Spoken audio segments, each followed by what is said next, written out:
अपने पसंदीदा शो के फुल एपिसोड देखने के लिए अभी डाउनलोड करें दंगल प्ले ऐप।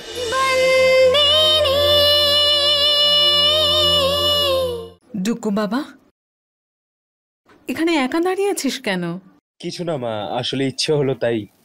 ডুকু, যখন আমরা নতুন সম্পর্ক শুরু করি তখন তাকে এগিয়ে নিয়ে যেতে হয়। বাবা, আমি কাদম্বরীর কথা বলছি।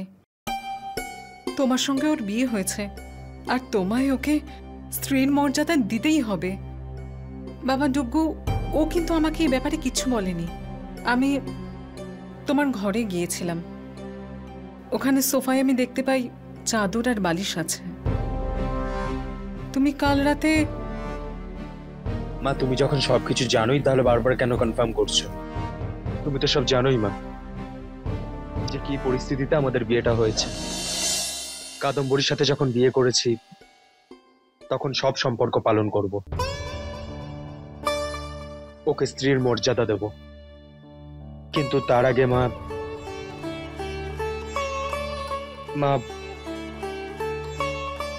আমি ওকে কিছুটা সময় দিতে চাইছি। কেন জানি না, আমার মনে হচ্ছে যে তুমি কাদম্বরীকে নয়, নিজেকে সময় দিতে চাইছো। তুমি কি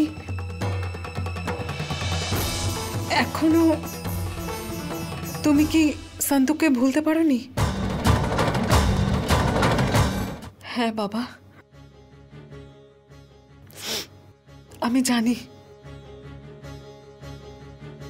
যে মেয়েটিকে তুমি ভালোবাসতে সে অন্য কেউ নয়, সে সন্তোষ।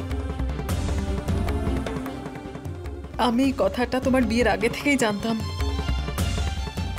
যেদিন তুমি সন্তোষকে বৃষ্টির মধ্যে বাড়িতে এনেছিলে আর আমি তোমাকে চেকবুকের ব্যাপারে জিজ্ঞেস করছিলাম, আমি তোমার ডার্ক রুমে গিয়েছিলাম, সেখানে আমি তোমার আর সন্তোর একটা ছবি দেখতে পাই। কষ্ট পেয়েছিলাম, খুব কষ্ট পেয়েছিলাম, কারণ যে ছেলে নিজের মনের সব কথা আমাকে না বলে শান্তি পেত না, সে এত বড় একটা সত্যি আমার থেকে লুকিয়ে রেখেছিল। আই এম সরি মা, আমি এত বড় সত্যিটা তোমার কাছ থেকে লুকিয়েছিলাম। এখন আর আমি কিচ্ছু লুকাবো না মা। আমার মনে সন্তোর জন্য যে ফিলিংসটা ছিল, কিন্তু এখন সেরকম আর কিছুই নেই মা। ওটা আমার ফেলে আসা অতীত ছিল, যেটা আমার ফেলে আসা অতীতের সাথে মুছে গেছে। আর আমার ফেলে আসা দিন আমার আগামী দিনগুলোতে কোনো প্রভাব ফেলতে পারবে না, আর কখনো পারবেও না মা।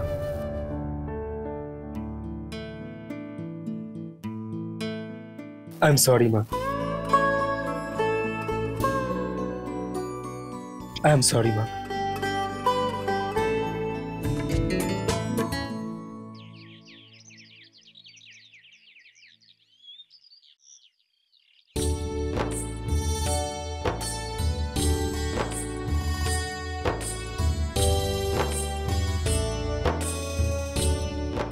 এই যে হিতেন ভাই, মাপ নেওয়া হয়ে গেছে। এ নিন শুটের জন্য কাপড়। রাত 2টার সময় ফ্লাইট, আর এখন 3টে বাজে।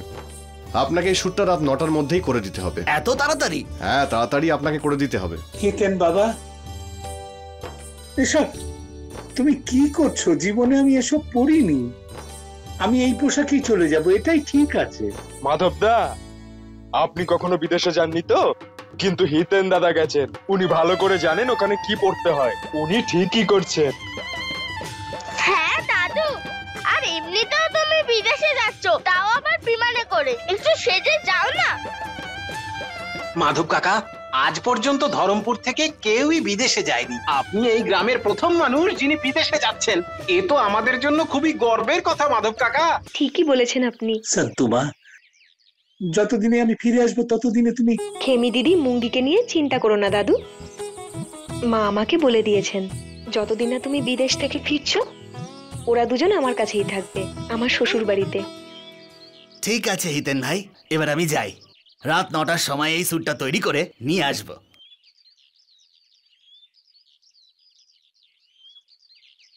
মাধব কাকা, এই নাও আচার, এটা শুধু আপনার জন্যই বানিয়েছি। আপনি যখন খাবেন এর সম্মান আরো বেড়ে যাবে। ঠিক আছে, চলি। আর হ্যাঁ মাধব কাকা, আমি আপনাকে কিছু আটা দিয়ে দেব। আমি শুনেছি ওখানে নিরামিষ খাবার পাওয়া যায় না, আপনি গিয়ে রুটি তৈরি করে খেয়ে নেবেন। মাধব কাকা আমারও গরুটাকে সাথে নিয়ে যাবে, রাস্তায় দুধও দেবে আর বিদেশও ঘুরে নেবে। আচ্ছা, যদি বিদেশ যাত্রা করতে হয় তাহলে মঞ্জুরি কেন যাবে না? ও তো আমাদেরকে দুধ দেয়। আরে হিতেন দাদা, তুমি হাসছো কেন? হাসবো না কেন? আরে উড়োজাহাজে গরু নিয়ে যাওয়া হয় না, আর তোমার দিদিও এই কথা আমায় আগে বলেছিল।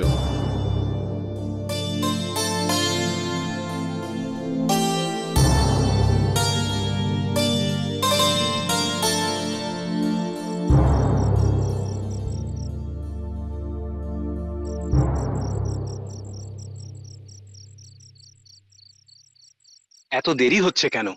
ওই হিতেন দাদা ভেতরে আছে, দাদুকে তৈরি করছে। সে তো ঠিক আছে, কিন্তু ফ্লাইটের সময় হয়ে যাচ্ছে।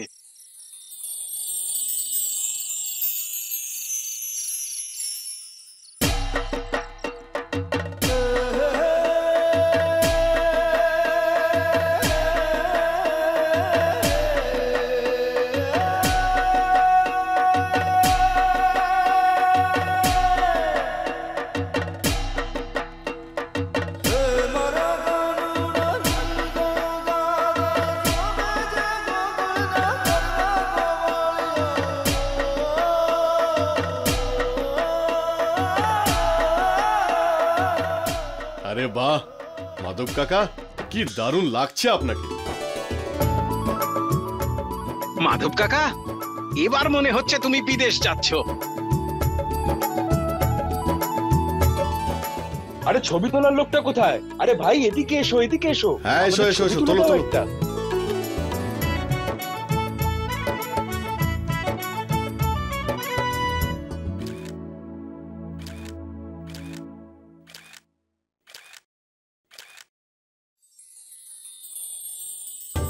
আরে দূর থেকে, দূর থেকে, তা নইলে দাদুর জামা কাপড় খারাপ হয়ে যাবে।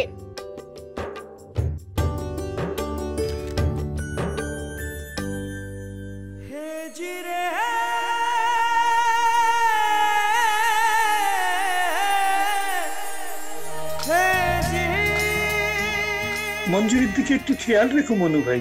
আমরা আছি তো মাধব কাকা, তুমি নিশ্চিন্তে যাও। আরে মাধবদা, আমরা আছি তো মাধব কাকা, চলুন।